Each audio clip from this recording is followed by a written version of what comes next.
ایک رات جب صحابہ کرام میں اچانک ایک زبردست بے چینی اور افراتفری پھیل گئی کیونکہ محمد صلی اللہ علیہ وسلم اچانک کہیں غائب ہو گئے تھے۔ کسی کو کچھ سمجھ نہیں آ رہا، آخر آقا گئے کہاں؟ مکہ کی گلیوں، پہاڑیوں اور وادیوں میں ہنگامی بنیادوں پر تلاش شروع ہو گئی، لیکن آپ کا کہیں کوئی نام و نشان نہیں ملا۔ صحابہ کرام کے دلوں میں ڈر بیٹھ گیا کہ خدا نخواستہ مکہ کے کافروں نے دھوکے سے آقا کو کوئی نقصان تو نہیں پہنچا دیا یا کسی نے چھپ کر وار تو نہیں کر دیا۔ لیکن حقیقت اس سے بالکل مختلف تھی۔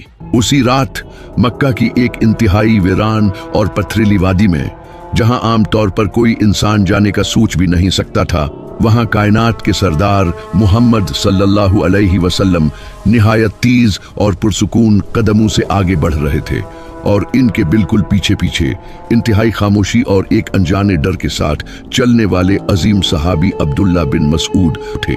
چلتے چلتے وہ دونوں مکہ سے کافی دور وادی حجون کے علاقے میں پہنچ گئے۔ یہ ایک ایسی جگہ تھی جہاں کا ماحول بالکل عجیب، بھاری اور بوجھل تھا۔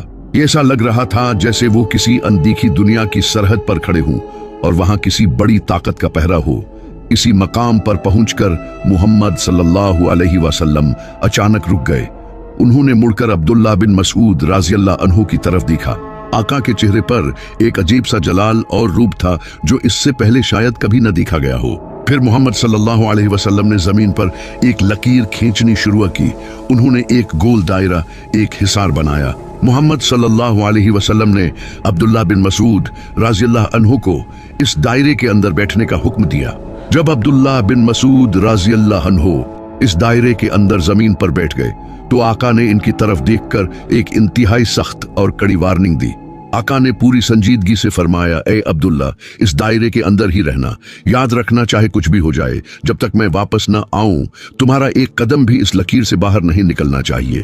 تمہیں طرح طرح کی بھیانک اور ڈراؤنی آوازیں سنائی دیں گی، تمہیں ایسے خوفناک مناظر نظر آئیں گے جو تمہارا دل دہلا دیں گے، اور ہو سکتا ہے تم مجھے کسی بڑی مصیبت یا شدید خطرے میں گھرا ہوا محسوس کرو۔ لیکن اے عبداللہ، قسم ہے تمہیں، چاہے میری جان پر ہی کیوں نہ بن جائے، تم اس دائرے سے باہر ہرگز مت آنا۔